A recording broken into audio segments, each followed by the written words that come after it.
Hello, hello, hello, hello, hello. What is going on, everybody? What is going on? Welcome to the Big Time Show podcast. We had to change it up a little bit. We are coming now on at 7 p.m. on Tuesday nights instead of 7:30 p.m. Been doing 7:30 ever since we started in last year in August. We had to change it up a little bit, and hopefully we'll see what happens with this group. Welcome to the show for those that are on here. I appreciate you jumping in with me real quick. Let me see who's on so I can speak to you. Wendy, I see you. E. Kush, what is going on, man? Big brother, what's up, man? I see you. The conscious is in the house. Kevin Carr, man, what's going on? Brother Cedric Scott, what's going on? Oh, man, good to see you people. And those that are maybe looking at me now, you just haven't spoke, but it's okay. I appreciate you just popping in on me and seeing what's going on. Hey, what's up, Mike? I see you, man. Mr. Michael Evans. Hey, it's just good to have people that stick with you. I'm looking at a lot of people who have been with me on this show. If you want to call them regulars, that's what they've been. And obviously, you kind of develop some type of kind of a family type thing when you get people that are consistent. That hang with you and listen. I, for one, what's up? Hey, brother, what's up? What's up, Fred? My fraternity brother, Keith Carrington in Milwaukee. So Milwaukee is in the house. What's going on, man? I appreciate you popping in on me, man. Once you develop a kind of family in this thing here, you're not intimidated. Well, it's really all about who's kind of driving the ship. And since this is kind of what I do, is I guess is my show. I guess I never want to bring in any type of intimidation. Hey, Tommy, what's up, man? What's going on? I see you. Don't bring any type of intimidation to nobody. That way, everybody's free. Everybody's free to give their opinions. And we know without any type of pushback or anything. That's the kind of atmosphere that that I want on my show. So I appreciate the guys and the young ladies that have been with me, hanging with me. Some of these people that you're seeing in the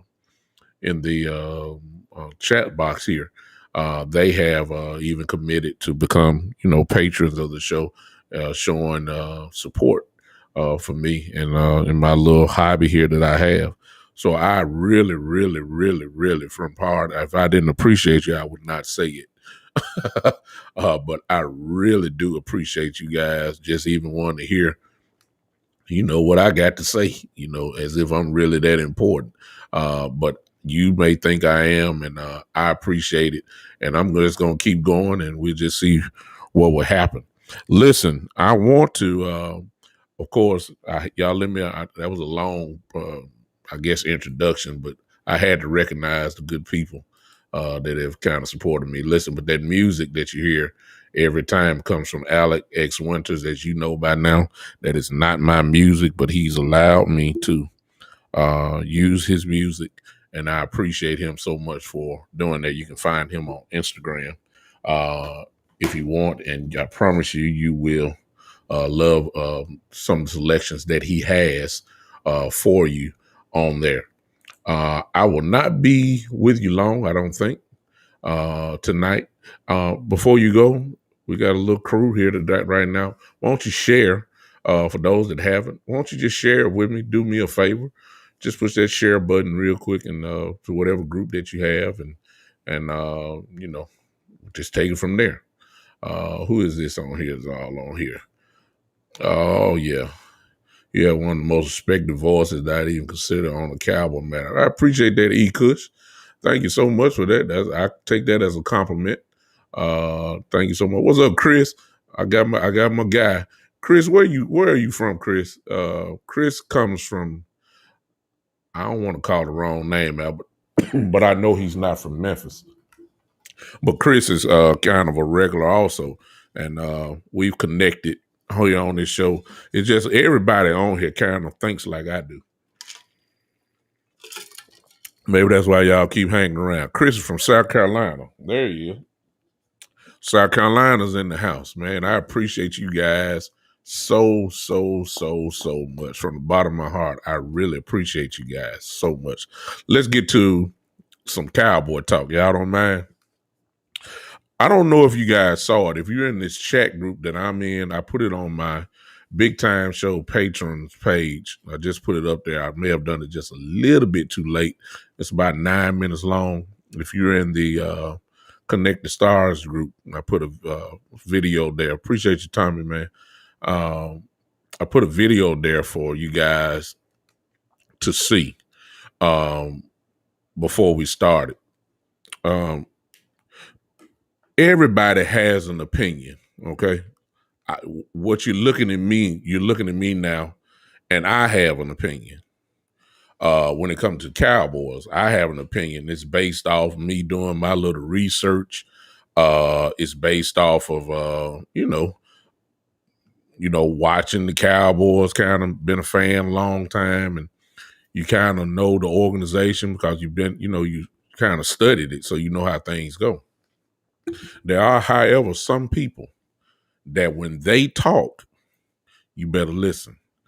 And to make a long story short, Mike Fisher, if you know anything about Cowboy insiders, Mike Fisher is a Cowboy insider. And another thing that we know about him, he has direct connections to the team. He has coaches' numbers. So when he says something, it carries weight. Okay. When Mike Fisher talks, please, hey, what's up, Dakota, man? What's up, man? This is one of my brothers here from the group. Been knowing him now for almost about 2 years, I guess. In the group that we're in. Fine young man. Hardworking young guy. Just any guy that just take care of his family and got his head on straight at a young age, I applaud him. So Dakota is a real good guy. No question about it. Like him. But when Mike Fisher talks, you better listen because he's not talking from an opinion standpoint. 9 times out of 10, Mike Fisher got his information from a source inside the camp. He has that type of pull. Whenever you hear Jane Slater talk, whatever she's saying, you never take it as, okay, this is just Jane Slater talking. No, it comes from a source. There are others that are in there. Just I forgot the names, but those 2 names there are big. Mike Fisher would do. If you saw if you're in the group, maybe some of you guys need to look at it. Maybe after this, that there we have a problem, and I'm just not gonna even play around with it. Exactly. We have a problem, and it's showing up even before training camp starts. And yeah, exactly. Um, you're right, Wendy. Yeah, it's a problem because um, a lot of it kind of is starting to lean toward what a lot of Cowboy fans were speaking of when it came to Kelvin Joseph. Kelvin Joseph, Mike Fisher put a 9-minute and 13-second video together from his house. Pretty much, I took the notes down and we'll kind of go through it together. Well, but before I go to that, let's think about what we said about Kelvin Joseph. One of the things that we talked about, you can go back to my shows, is that I was on the side of saying, despite his love for the rap game and all that kind of stuff, and even despite the problems that he had at LSU and the rumors, I couldn't confirm it, so I don't know, that he was having at Kentucky, that it was a good draft pick because the kid is talented. The kid can play. But it seems that he has yeah, Grandy, he's my guy. But he has, they say he come to meetings when he wants to and comes late and all that kind of stuff. Now, when you get drafted, it doesn't always have to be the part where, it doesn't always have to be like the thing carries over. You see what I'm saying? Some guys, it clicks. It's like, you're in the NFL now. You just went from being a guy that only had $10 in your pocket to now having, depending on your signing bonus, you can leave out with millions right then and there. I mean, it's life changing when you sign a contract, and some people's attitude and their mannerisms, they change because they realize how serious it just got in a matter of moments. When that ink dries on that contract, when you get that, sign that contract, your life changes right then and there. It don't, it starts. And you would hope that some guys would get it right then and say, okay, I got a job now, even though it's a game that I played, my whole life. You would figure that things would change. Well, y'all watch the video. For those that I sent it to, y'all watch the video once we get off here and you can peep it out yourself. I didn't like what Mike Fisher said. I didn't like it. I didn't like it because it's not the truth. Because remember what I just said. When Mike Fisher said something, there's something behind it. It's just not him just throwing stuff out there.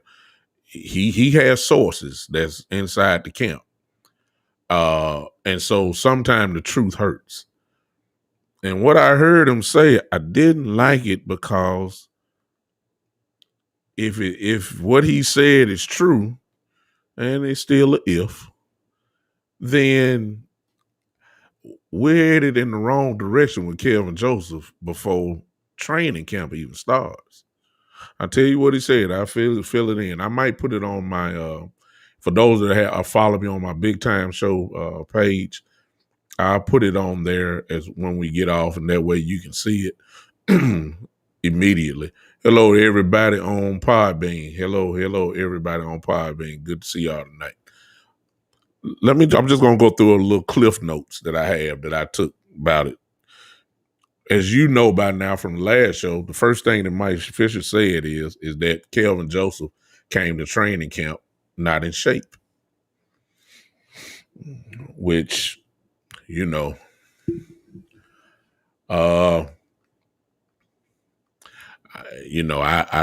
don't know to what extent that is. I don't know, but everybody said he was not in shape, and it just does not make sense to me.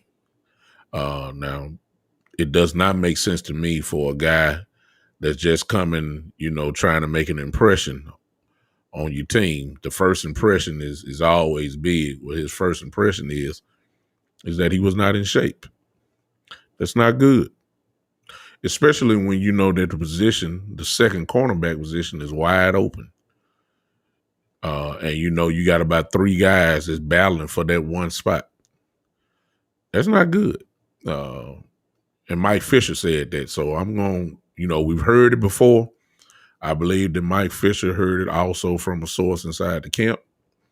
And I don't know why that is the case with Kelvin Joseph. The other rookies came in good shape. Kelvin Joseph did not. Now, do not assume, y'all. Don't keep before y'all go too far. Don't start judging because you don't know what he's doing. You don't know, because I can feel it. I can feel it through the screen right now that I'm looking at. Some folk gonna look at this and say, "Oh, he rapping." You don't know. You don't know what he did. He's spending too much time in the studio. You don't know. You don't know. Stop it. He's smoking. You don't know what he's doing. You don't know. Just all we do know is that, is that he came to camp, mini camp, out of shape. That's not, and I'm not making no excuses for him at all. He's not. I see the comments exactly, Kevin. Exactly. Nashawn Wright in the process. Well, let me walk down this trail real quick, and then we'll come back to kind of like what Kevin is saying in there. It was not good. Then he gets in the camp, as we said before. Mike Fisher brought out that he had to go into 10-day quarantine because you don't go into quarantine unless either A, you've been tested for COVID and you have it, or B, you've been around somebody that's have it, and the rules say, I guess, that when you've been in some type of contact, or you tracing the contact, that everybody that's associated with it has to go into some type of quarantine. And so he had 10-day quarantine. That opened up the doors. Kevin Carr just said, is that opened up the door for one Nashawn Wright, who shined in minicamp. Nobody was counting on Nashawn to really progress himself like that, but because of Kelvin Joseph being out, it opened the door for somebody else to shine. Now, everyone is amazed and surprised, I guess, in a sense, of how well Nashawn Wright has played in camp. So, get the picture. Kelvin Joseph is not as high on the depth chart as a lot of us thought he would be. A lot of us had him like, okay, he drafted in the second round. We're going to go ahead and start him now. Immediately. He's day one starter. I hate to tell y'all this, but Kelvin Joseph way behind. What's up? One of my best friends for over 30 some odd years is on here, Marlon Haynes. My home guy here from Memphis. Appreciate you, Marlon. Listen, Kelvin Joseph is not, I know Wendy. Wendy says, I know exactly who you wanted, but he was gone. Kelvin Joseph is not high on the depth chart, y'all. Now, let's just be honest. Why? Because he ain't been on the field. Okay? He hadn't been on the field. He missed minicamp. He's a rookie. So we already know who our, I guess, top 3, 4 corners are. What's up, Coach Breed Love in South Carolina? What's going on? Listen, here's our depth chart.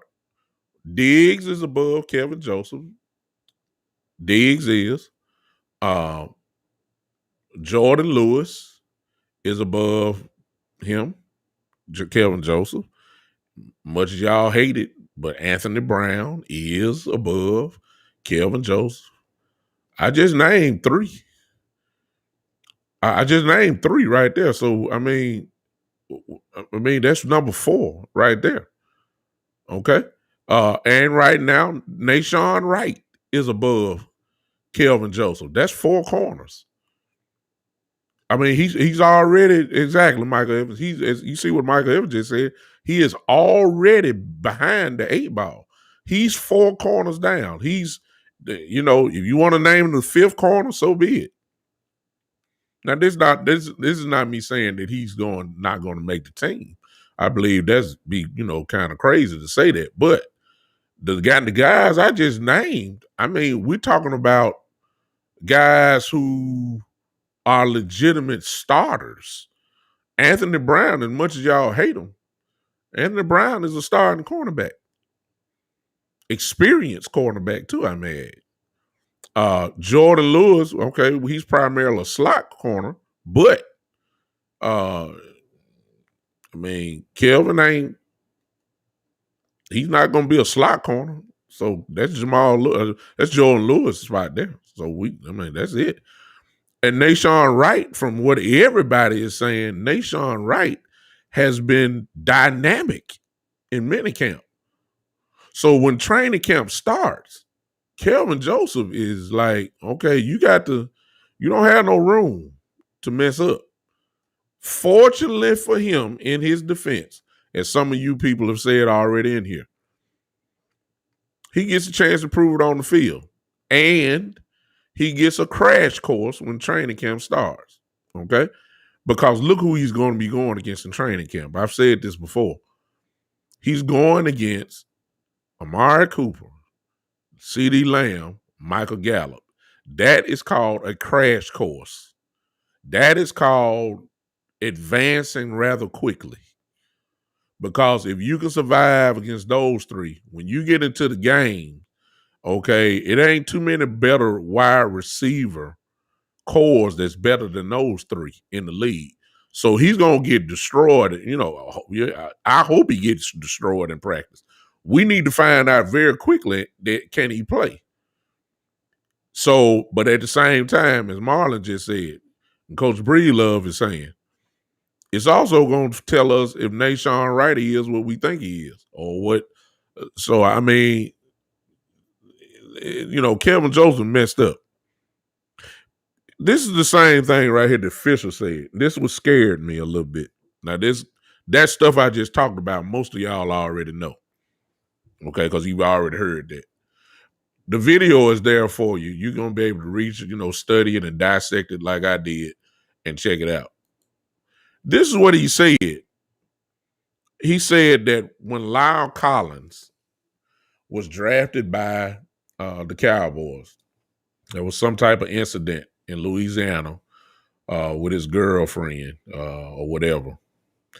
And I think the young lady, I think she died. But he was involved with her, not in the actual, cause or death or anything like that. But the Cowboys went down there, did research, found out about the man, Lyle Collins, found out everything needed to know, found out about him. Okay. Came back, and of course, they went in and drafted him. Mike Fisher threw up something that said that he's not sure. Now, remember what I told y'all about Mike Fisher now. When Mike Fisher says this, then you got to take it. You got to put some weight on it. You can't just say, oh, he just talking. No, you can't say it about Mike Fisher. Mike Fisher said he's not, listen to the words, he's not sure if the Cowboys did the same intensive type research on Kelvin Joseph like they did Lyle Collins. That was eye-opening to me. Did our desperation for a cornerback just say, forget what we done heard? We're going to go ahead and draft him anyway. Because I'm hearing a lot of what Mike Fisher have done. I didn't hear anything positive out from what I just heard. What's up, E? What's up, E? I see you. I didn't hear. I'm just halfway down my notes here too. I may add. I didn't hear anything positive. All I heard, I think I got 6 things here, and all 6 of them are negative. The title of his video was "Let's Grow Up." See what I'm saying? And some of you may be thinking, and I thought the same thing too. Like dude, like can he just get to training camp first before y'all start bashing him? I mean, part of me thought that, and part of me is still thinking that. Okay, but at the same time, you can't ignore what's right in front of your face. You can't. You just we're quick to defend our players, and we're quick to stand up for them and all that kind of stuff, which is fine. But let's not have a blindness when it comes to some of the things that we're seeing. Mike Fisher has weight. That's the only reason I'm bringing it to you. See, if I would have said this, y'all don't take what I say, because I'm not connected to the Cowboys like that. So it really is just a flat out opinion. But if they're talking about it, then we got to put some serious consideration. So Mike Fisher said he's not sure that the Cowboys did extensive research on Joseph before they drafted him. You see what I'm saying? That's kind of, and everybody knows we were desperate for a cornerback, but were we so desperate that we bypassed the I guess the standards that you're supposed to be? And E. Cush is absolutely correct. I see Conscious is talking, Kevin Carey. E. Cush is absolutely right. The Cowboys are known throughout the years, the names are endless, for taking troubled players. But it almost, I ain't gonna say it. I'm gonna see if y'all remember this one. For those of us that are old enough. It's kind of slightly reminding me of the Pac-Man Jones days. Y'all remember him?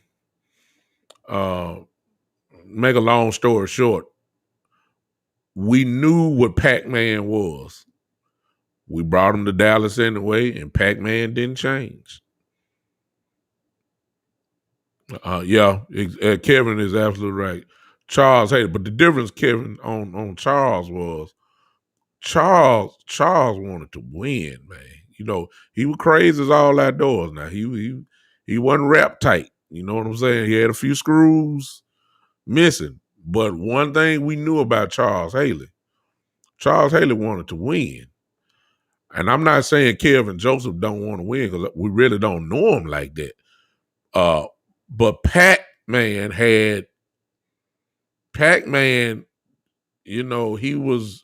it got so bad, if y'all remember right, that Jerry put 24-hour security around him. I mean, the man couldn't even hardly go to the bathroom by himself. I mean, he couldn't do nothing. That's how bad it was with Pac-Man. Where you going, Pac-Man? Man, I'm going to 7-Eleven. No, you ain't. Come on back here. You gonna ride? We gonna ride with you? No. Mm-mm. Where you going, Pac-Man? Where you at? I'm down here at this steakhouse. Where you going? I'm going to the bathroom. Oh, well, we'll sit outside the stall. Just go on in there. I gotta use the bathroom for real. It's okay. Just go on in there. We just stand outside, because we can't let you be by yourself. We can't. That's how bad it was with that. That's how bad it was with him. Huh? I see the optimism in the chat box, like my brother Chris saying, if he have a great camp, all is gonna go away. That's what he's gonna have to have, because he got to bypass some people just to get in the starting lineup. I'm serious.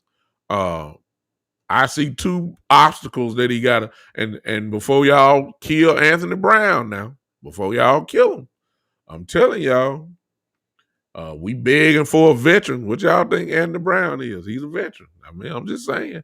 I know I don't want him on the team either. I don't. But Anthony Brown is a veteran. He still can run. He still can run. He knows the system. He knows the game. That's your veteran right there. And and the reason why I'm saying that, not because I'm supporting Anthony Brown, it's just I know that Stephen Jones ain't gonna spend no money. So I mean, sense of talking about that. It's either you gonna go young or you gonna go with some experience. If you go young, okay, Nashawn is right. Okay, Nashawn, Kelvin Joseph, whatever. If you go on with the experience, Anthony Brown gonna be your starter. I don't like it, but I mean, it is what it is. Okay. I'm going down my list. I'm just through. He even brought up the man's age, like, and with the inference saying that he needs to grow up. I thought that was kind of harsh. I mean, the kid ain't number 19, 20. See, when you're 19 and 20 years old, let's just look. Some of y'all on here, y'all look. Did we have it together when we were 19 and 20?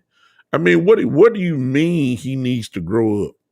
What do you mean? I mean, 19 and 20, okay, these 19 and 20-year-old kids now, they play video games, they drink, a lot of them smoke, okay, they go to clubs, they excuse me, they love women, you know, they're not settled. When you're 19 and 20, that's what come along with it. What do you mean? He brought up the reference, however, that I had to give credit to, was saying that he went back. See, this what I can't stand about people, and people not just in sports but in life, period. Okay, this is what I can't stand, y'all. See, if the past is the past, then you can't charge me in my present and in my future and bring the past characteristics into the equation and charge me for that. What I mean, Mike Fisher brought up how he was late for meetings at Kentucky, came when he wanted to come and all that. Okay, that was at Kentucky. Did he do it when he was here in Dallas? See, if he would have done it here in Dallas, he would have said it while in the minicamp. You didn't say that. So why are we even bringing up Kentucky and LSU and all of that kind of stuff? That just don't bring up the past while I'm here. If anything, you should have had a comma after that. You should have said something like, okay, he had problems getting going to meetings on time at LSU and at Kentucky. He should have put a comma after that. But in Dallas, he's been on time for every meeting ever since. That's what you should have said, but you left it kind of dry there and just said, he had time. Don't tell me about what he did at Kentucky and LSU now. Tell me what he done since he been with the Cowboys. That's only fair. You can't judge. I mean, if you judge me by my past, y'all would laugh at me. Some of y'all know me as Bishop Brooks and all that. Look, y'all be laughing at me if I judge y'all. Judge me by my past. All the stuff I done. I mean, give me a break. Y'all wouldn't even give me no type of credit, no type of accreditation, nothing. No, nothing. If y'all look at my past, and I got one. I mean, come on now. I ain't always been like what I am today, and I'm still fighting. You see what I'm saying? You know what I'm saying? I'm not perfect by no means. But don't bring back what I did in 1999 to 2021 and act as if I'm that same person. That just don't make sense. So I didn't like that, or the way he did talk about the man. Ain't no sense of bringing that up. Let the man live today. Let the man live today. Give him a chance to live today. Yeah, he may have quarantine. Look, he don't supposed to be in no meetings. Guess what? Well, I'm quite sure the Cowboys made it. He quarantined. He don't supposed to be at the building. Hello. Now he may had a virtual link that when meetings happen, and I'm quite sure the Cowboys had it. Answer me the question: was he at the meeting virtually when the Cowboys had a meeting? If he was, don't bring me back talking about Kentucky and LSU. What we talking about that for? Did he attend the meeting with Dan Quinn and his maybe whatever meeting he had with his position coach? If he met, don't tell me about that. Don't tell me about what he did. I mean, come on now. I thought that was raggedy, but he said he needs to grow up. Which means, of course, then he went to this rap stuff. Okay? He went to the rap stuff. Now, this is all I'm going to say about the rap stuff. See, people are slick with their words, and Mike did it too again. You brought it up and you put it out there, but then you wanted to dress it up and then reel it back in. Well, you already put it out there now. It's almost kind of like saying, I slapped you in the face, and then 5 minutes later say, I'm sorry. Okay, this is what he did. He went in and said that, you know, he loves rap and all that. But he said, well, I can't say all that because, you know, Tony Romo loved golf. You see what I'm saying? That type stuff.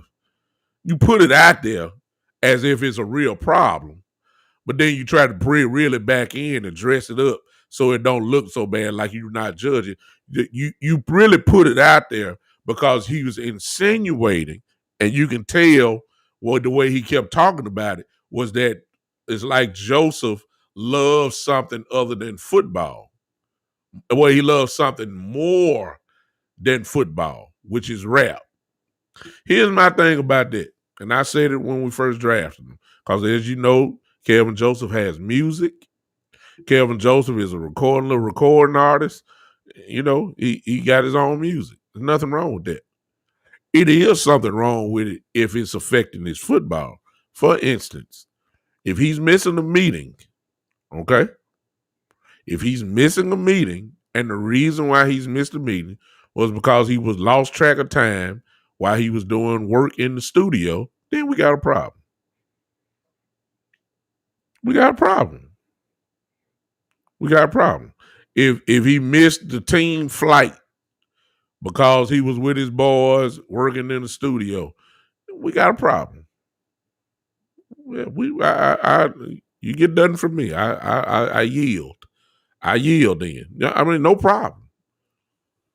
But if he's doing his studio work on his off-season time, and if he's doing his work on his free time, what's wrong with that? See, some of y'all got it twisted. Some of y'all think that he's supposed to live the life of Peyton Manning and Tom Brady.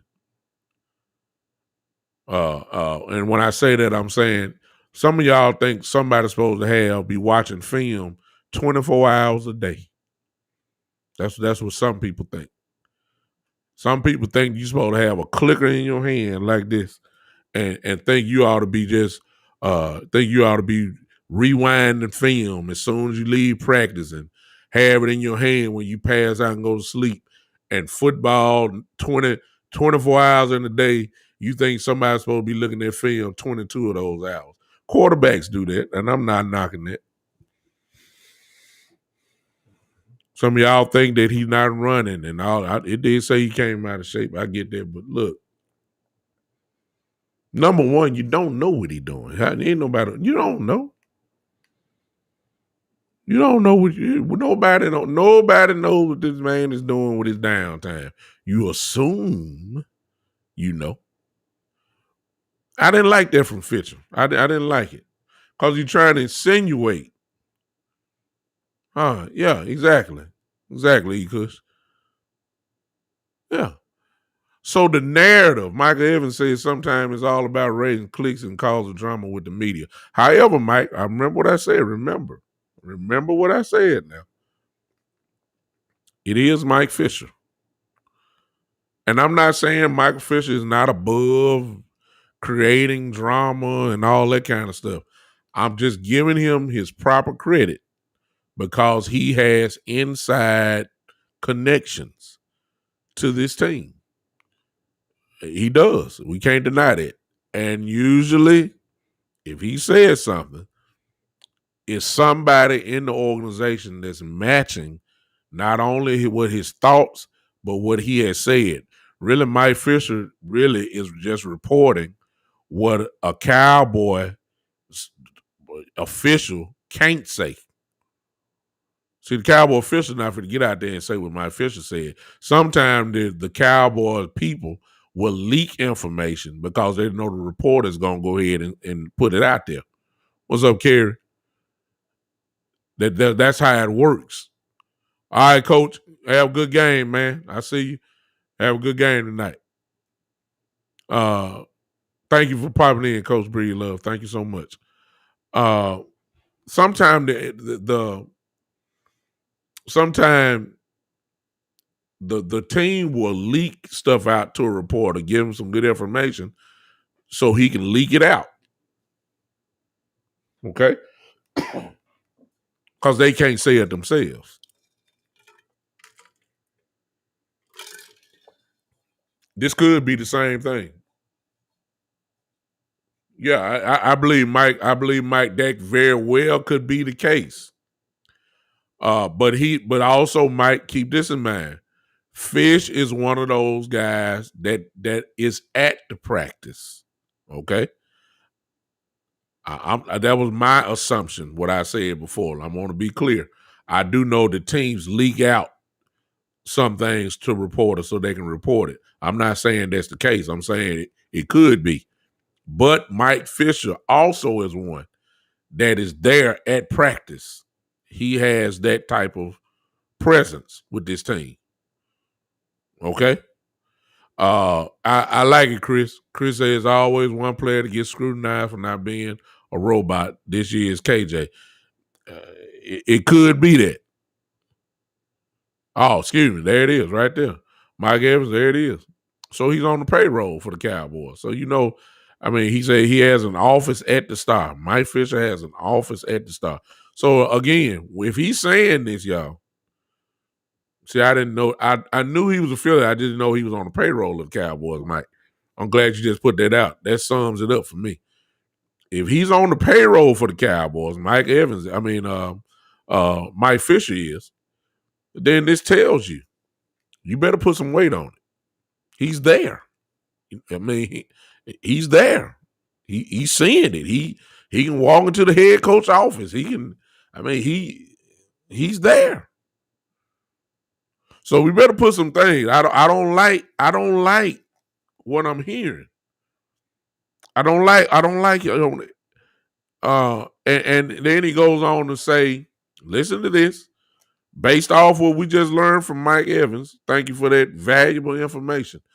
That's the best out of all y'all that's talking now in the chat box. I must admit to you, Michael Evans, with this comment right here, talking about Mike Fisher, this is the most important statement that's been made so far because this kind of explains now everything. He's in the place. He's on the payroll of the Dallas Cowboys. What he's saying, you better pay attention to it. Based off that, listen to what else he said. He said this. He said, watch this, y'all. I don't like this. He said that Kelvin Joseph can't do what he did in college.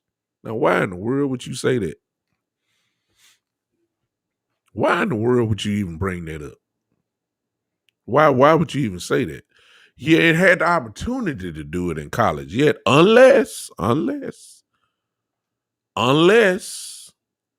he has done it and just the Cowboys haven't reported it. Now, I'm not saying that's the case. I'm just saying when the Cowboys want to protect you, we've had many instances of this. Any organization would do this. If they want to protect you, last thing that they're going to do is put it out there so that you can fall, and become the ultimate bad guy. I don't like this. And then the last thing, and then we'll move on. The last thing that he said was, he was talking about the rap. He was talking about the lifestyle that he has, the image that he presents. And he was insinuating his love for football. Like he has a split personality or split love, I guess. I don't know the word I'm trying to think of here. It's like he has his wife is football, but he has his rap game is an affair. Let me just put it like that. Y'all understand what I'm saying now? And so you're questioning his love for the game already. We ain't even been to training camp yet. Y'all need to watch the video for yourself. You probably get some more out of it than I got. You're already questioning his love for the game, and we haven't even got to training camp yet. That's not good. That's not good at all. That's not good, y'all. And I'm only putting weight in this again because Mike Fisher said it. It's kind of like basketball. Y'all can talk about Stephen A. Smith all you want. When it comes to basketball, if Stephen A. Smith says this about a player or something's getting ready to happen, you might well put your money on it. It's just the truth. You may not like him or whatever else, but he's that connected. Mike Fisher is disconnected. And I don't like what I'm hearing so far about Kevin Joseph. Now, I'm going to echo the statements of what people like Chris Curry said earlier. E. Cush said it. I think Kevin Carr said it to Conscience. That, hey, if Kevin Joseph come in here training camp and just show his butt out, just go crazy and show out, then we won't even be talking about this. But I'm saying it's going to have to be done. Mike, there's another big name. Exactly, Brian Brodus. Everybody knows Brian Brodus. These are guys like when Brian Brodus and Mike Fisher say something. I'm gonna throw in James Slater also. When they say something, please understand. You better pay attention. You better pay attention because it's just true. Let me pause right quick and then let me talk about something else real quick. Listen, if you want to become a patron of my show or a premium member, just click on that link what I just showed you there, the Big Time Show 3.supercast.tech, and you can make a decision to help your boy out if you want to, and it's not a requirement, but I would appreciate you so much if you did it. Window finish live. I don't know what this thing is saying about Podbean, but I'm here on that, but it is what it is. There it is on that. If you want to, there it is. Become a patron or become a premium member. I would appreciate it so much. Listen, I asked some of the group what did they want me to talk about today, and I'm just kind of making a fan's choice, and that I just want to just freestyle. I ain't want to give y'all what I got. I want to hear what you guys want to say. One of the things that came up, my boy Dakota brought up today, that what about Gallup and Amari Cooper? And what he was talking about was which one should we keep? So I'll go on that. I think I've talked about this slightly before, but there's a thing about, some folks are wondering, should we get rid of Cooper and go ahead and pay Gallup and make him somewhat of a number one? My answer to that is no way in the world. And it's not because they're raggedy, but here it is. Number one, nobody's going to take Amari Cooper's contract. Oh, I see you, Chris. I sure want to talk. I want to do that so bad. I should have put that out. I do want to do it. Look, nobody's taking Amari Cooper's contract. That's $20 million a year. Nobody. Nobody ain't taking that. Okay. Uh that's the business side of it. Number two, from the business side of it, um, if you sign Michael Gallup is gonna want some big time money. That's well, if you do that, it's kind of like giving money to an unknown, and I'll tell you about that in a second. That's the business side.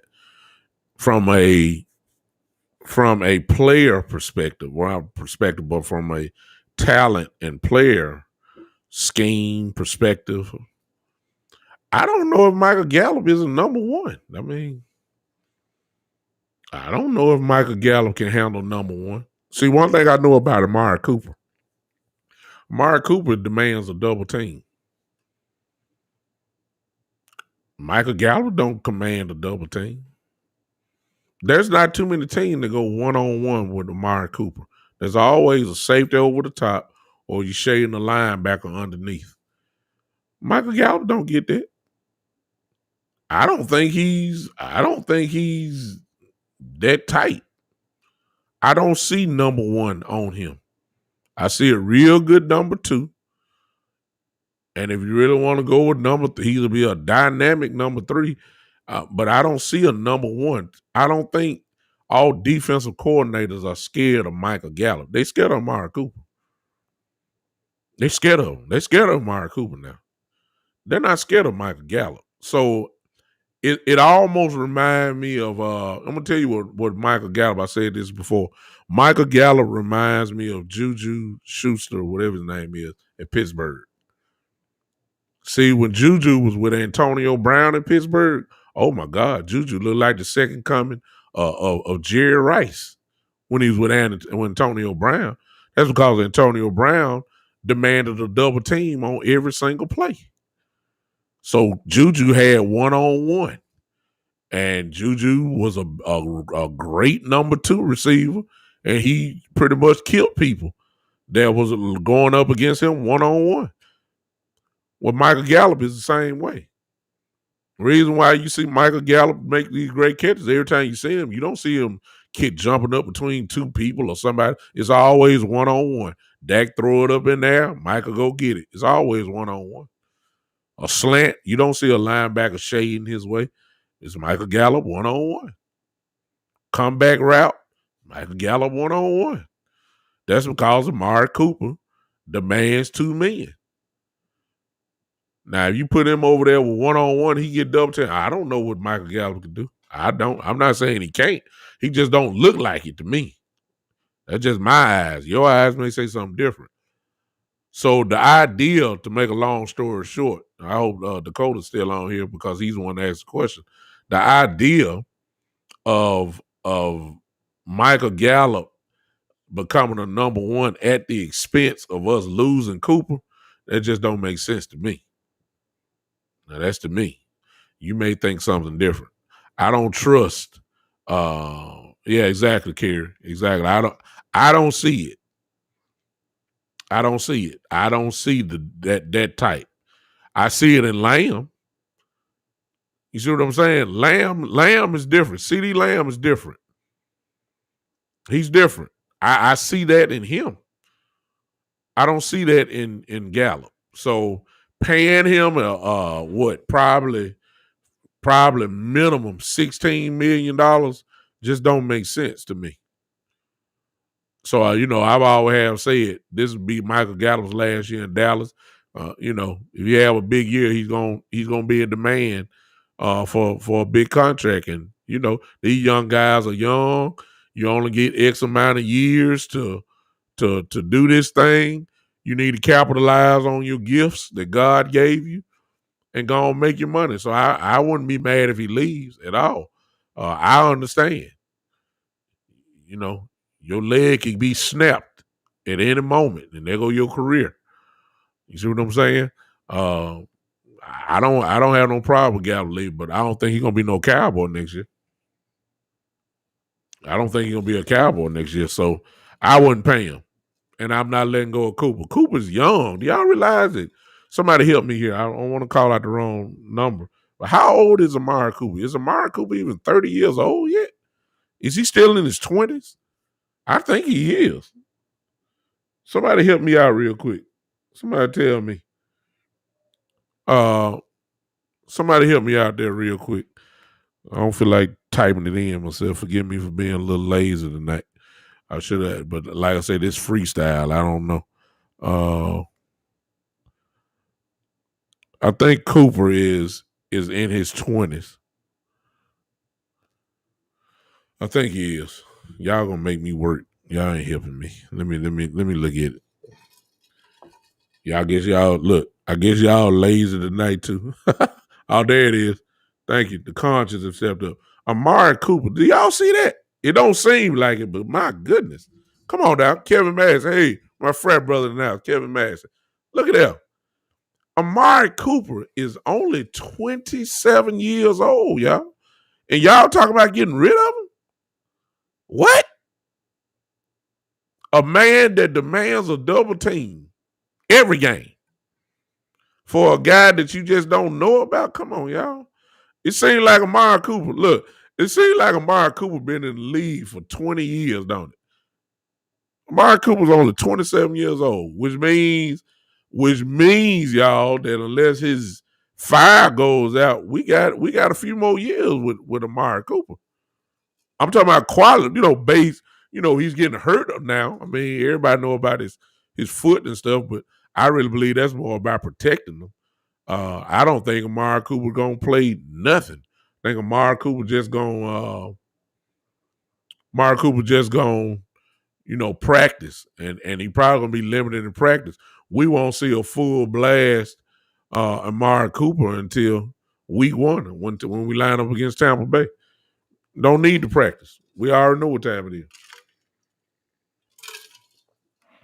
I don't see why y'all want to get rid of Cooper. Well, it's not y'all. The question just came up: should we let him go and then invest into Michael Gallup? Nah, let Gallup go ahead and roll. God bless him. Thank you for his time. And just, hey, you're good. You earned your money that you're going to get. It's just that we can't pay you. We can't pay everybody. We got to save up for Lamb. Lamb makes the look. If Lamb have a big year this year, don't be surprised if Lamb start acting like any other player from any other organization. He'll start saying, wait a minute now, I put up 1,200 yards. I'm going to hold out. I wouldn't look, don't blame him. It is, I wouldn't be surprised. I just wouldn't. So that's what I have to say about I'm sorry, y'all. I totally forgot about this. Let me give me some. I'm tired of talking. Give me some of that there. Just give me a little bit of that. Okay, now I can go on close now. Another thing that somebody asked about. Who was that asked me when I asked what you want to talk about? Red zone efficiency. My guy Geechee brought up. I see that. Yeah, Eddie, my best friends on Eddie Woods. Just in case you don't know, if you're watching the lottery, Detroit just got the number 1 pick in the draft for the upcoming draft. Just for your basketball fans. Geechee started talking about red zone efficiency for the Cowboys. And this is why I got a little ticked off, because when you start talking about that, I have a problem with our offensive coordinator. I don't like Kellen Moore in the red zone. I told y'all this last year. I'm telling y'all again this year until I see something different. Kellen Moore is the worst red zone play caller in the NFL. I don't trust him. I don't like him. It is what it is. I don't like him. Matter of fact, I'm finna show you something real quick if I can.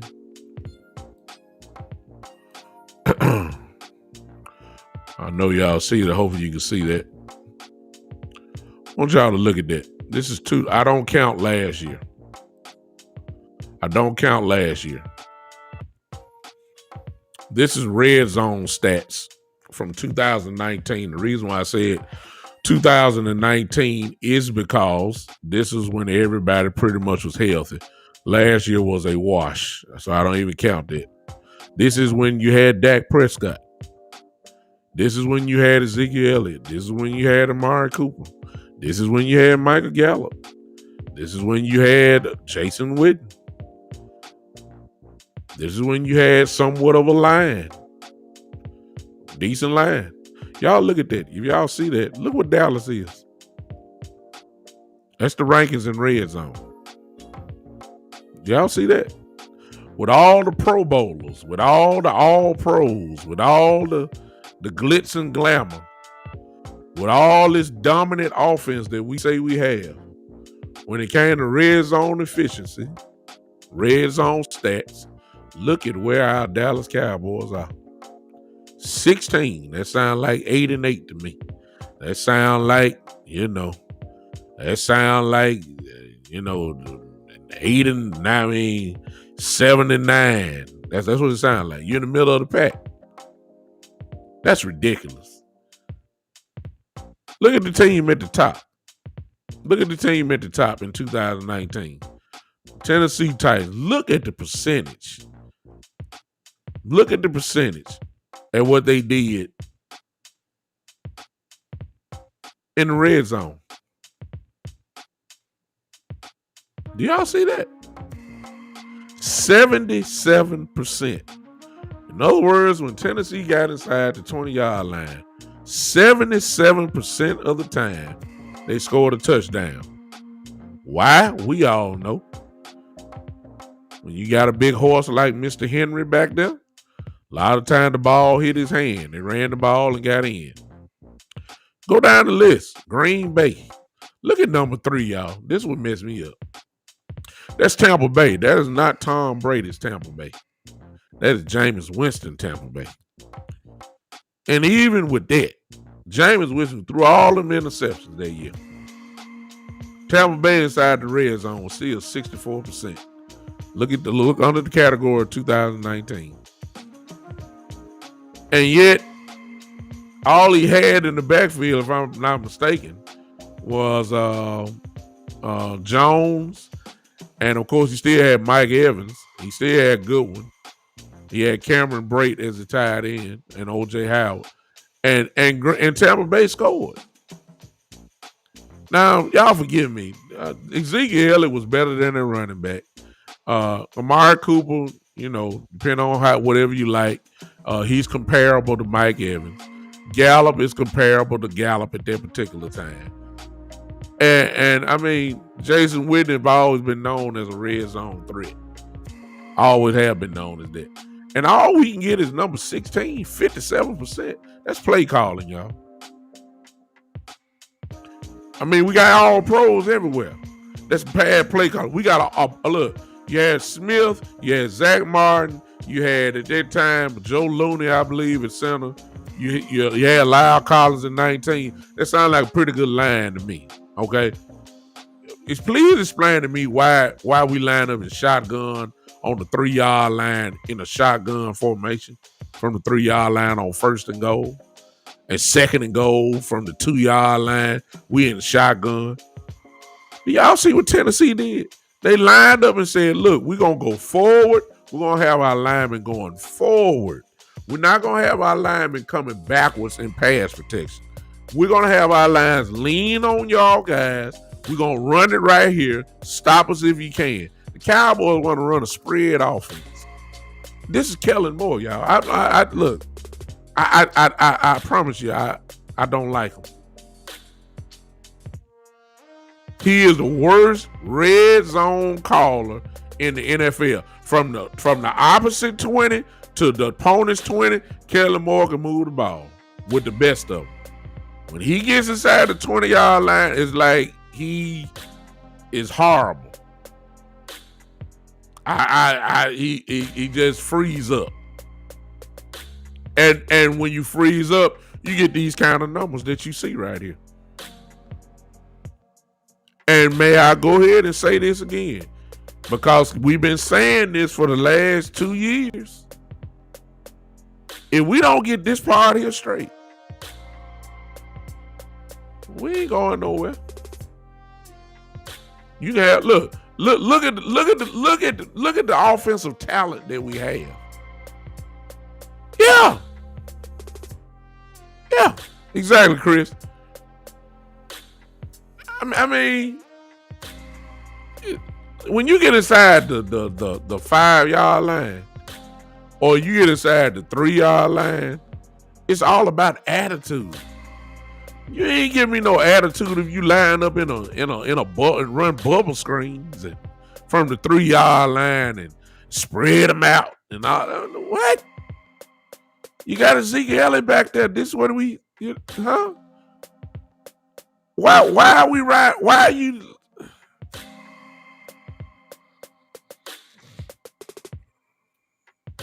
Y'all saw the same game I did. Y'all saw it.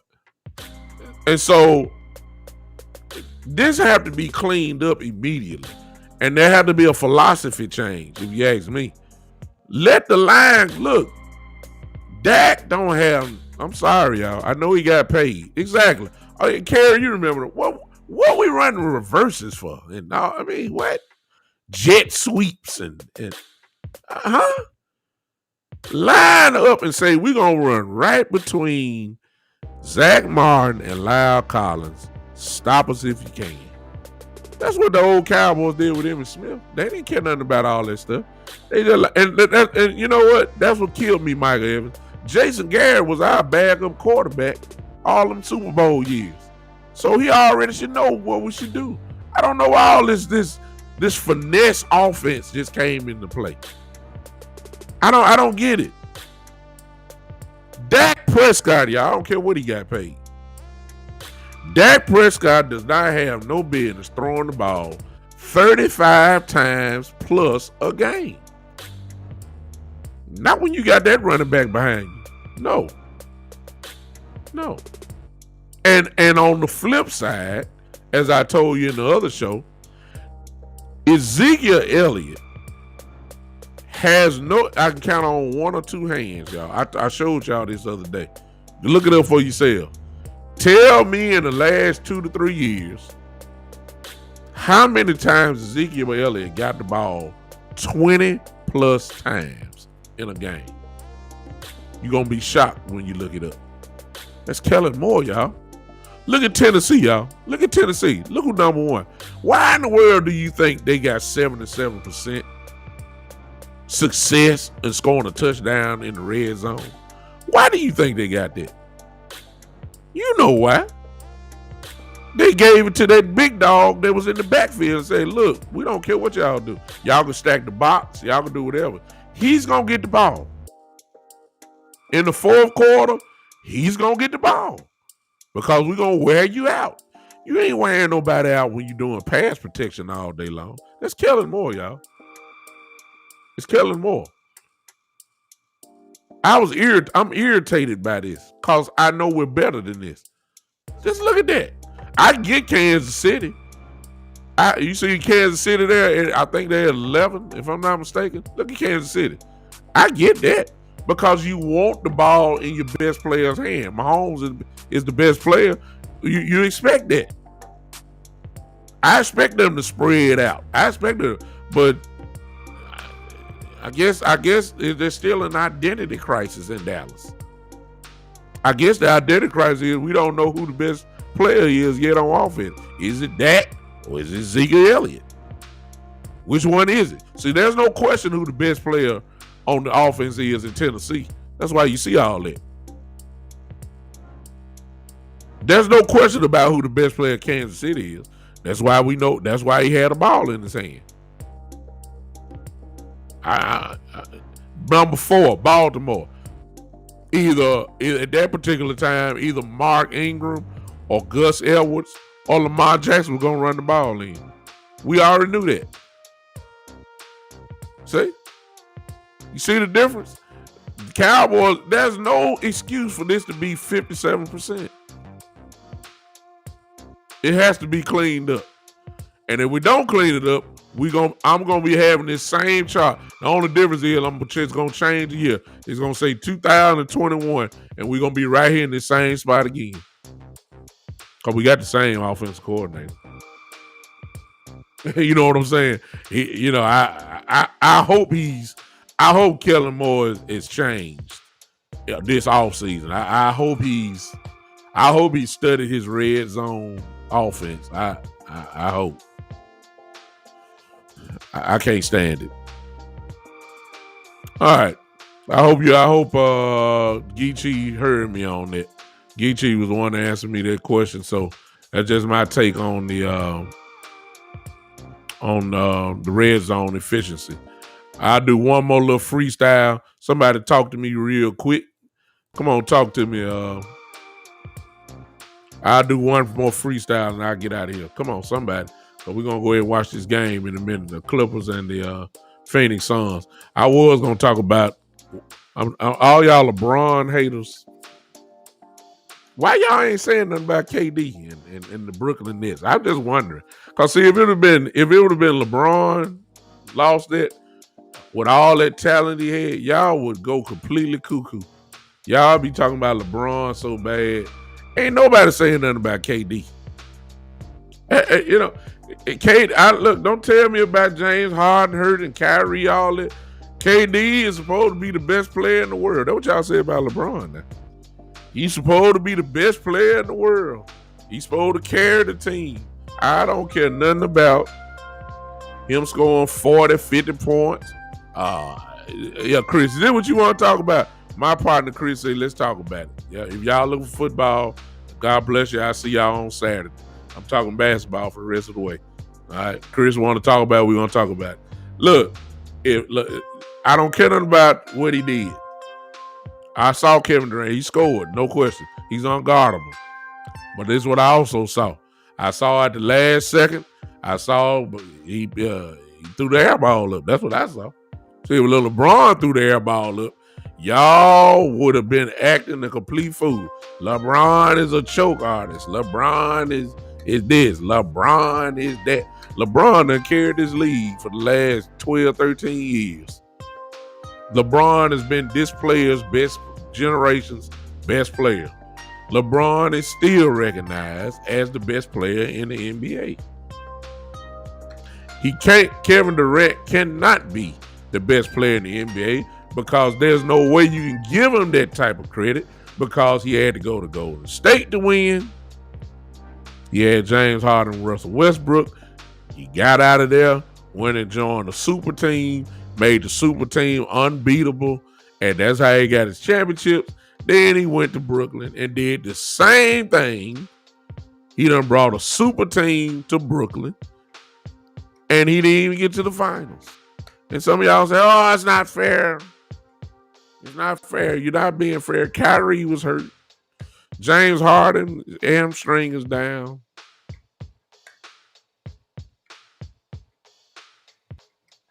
They're good enough to beat Milwaukee.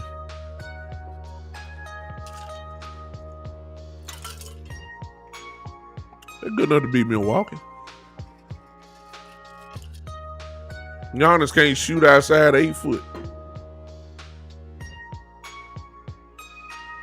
Chris said, yeah, first take Magic said, well, it's only because Chris, Magic, let me put this up for those who are not seeing it. If y'all don't know, Magic was on First Take with Stephen A. and Max and Molly for a whole hour. And he made that statement. He said, Magic said that LeBron got one more year than it's Durant's league. That's because he's figuring LeBron has one more real good year. And then he's expecting that Father Time is going to go ahead and take him out. And he's also expecting Durant to even get better. I don't care what Durant does. What Durant has proven to me is that he can't win unless he got a super team. That's what all I can say.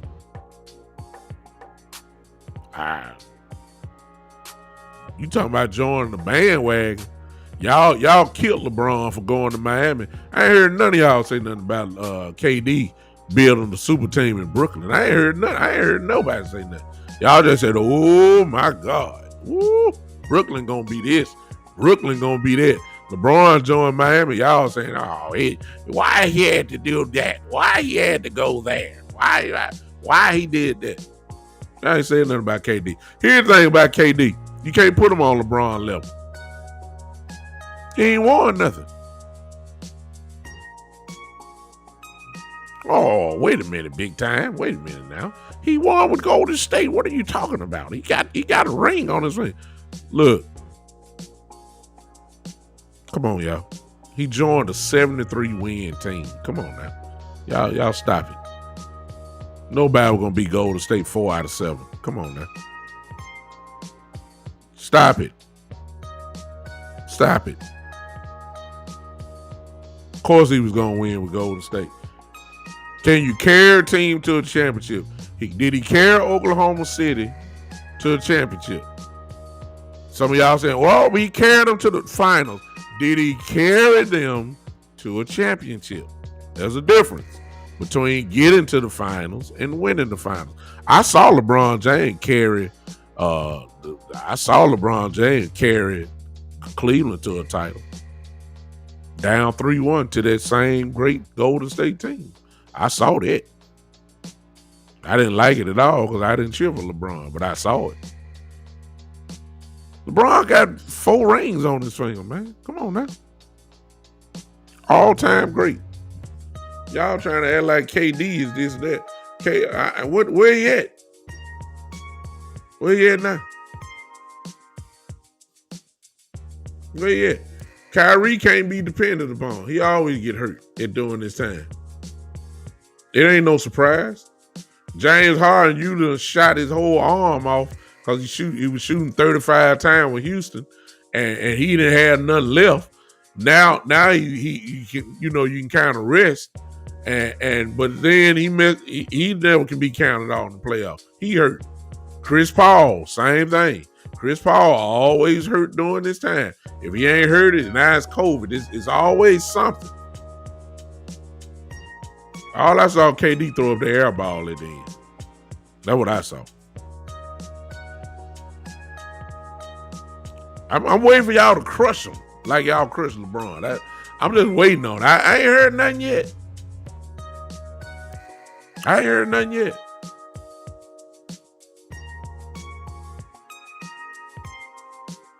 Yeah, okay. Yeah, great point. Chris said KD's the greatest scorer of this generation. But he also said that's it. I mean, I'm not taking no one from Kevin Durant. You'd be stupid to take something from him. He's special. Everybody know that. He's different. He's unguardable. Everybody know that. But just because you're unguardable, that don't mean you're going to win. Dominique Wilkins couldn't be guarded. For y'all that were old enough to remember, Dominique couldn't be stopped. What'd he win, though? Nothing. Just a few all-star appearances there. A lot of all-star appearances. He couldn't be stopped. Bernard King especially, oh my God, Bernard King. Oh my goodness. Could not be stopped. What happened? Did he win anything? No. Karl Malone couldn't be stopped. What did he win though? I mean, come on now. It's levels to this thing. And right now, there's only one man, I might be two, that have a right to even talk in this generation. And KD ain't one of them. It's LeBron James and Steph Curry. And Steph Curry is not on LeBron's level. But he's the only one that can sit at their table right now in this generation because he's won. KD ain't won nothing. I don't even care about the Golden State stuff when he was there. I ain't giving him no credit. Good luck next year. And I'm expecting Brooklyn to come out with one during this time. I'm expecting it. I'm expecting Brooklyn to come out with a championship out of this little deal. I'm expecting it. I'm expecting it. But I don't see it. I mean, I ain't giving him no credit. Y'all killed LeBron. I'm still waiting. Instead of killing KD Would y'all be saying, man, it ain't his fault. He scored. He averaged 35 a game. What you think LeBron did? What? It'll be all right. Y'all gonna miss it. Playoffs don't even seem right without LeBron in. Because usually he be playing all in the finals by now. It don't even seem right. Look, nobody predicted. Whoever come out this year as the champions. Some folks did pick Milwaukee to come out this thing. Somebody did pick Milwaukee to come out. I get it. Nobody said Phoenix would be in the conference finals. Nobody. Some folks picked the Clippers to go. I'll give you that. Somebody picked the Clippers to go. But mostly everybody said that the finals were coming down to two teams, Brooklyn and LA, the Lakers. One of those two. So everything else right now is really truly kind of like a wow, okay? Let these guys battle it out. But y'all hard on LeBron, man. And I'm not the biggest LeBron fan. I just saying I'm looking for the same energy that y'all gave LeBron for Kevin Durant. That's what I'm looking for. I can't hear nobody though. I can't hear nobody. Y'all killing me with that. All right, I'm done. I appreciate you guys. Appreciate you guys hanging with me. Thank you for hanging with your boy for a minute. Join me this Saturday at 3 p.m. This Saturday at 3 p.m. for another edition of the Big Time Show podcast. You guys come on out and hang with me again. I'll see you then. Y'all enjoy the game tonight. Hope I didn't bore you too long. I appreciate you so much. All right, I'm out of here. Before you leave, you already know what you got to do because we don't leave just to be leaving. I need you guys to come on and clap your hands for me. Appreciate you, Chris. Appreciate you hanging out with me. But before you go, Chris, I need y'all to vibe with me one last time. Y'all know what time it is. I'll see you Saturday, 3 p.m. This is, ladies and gentlemen, the one and only. This is the Big Time Show.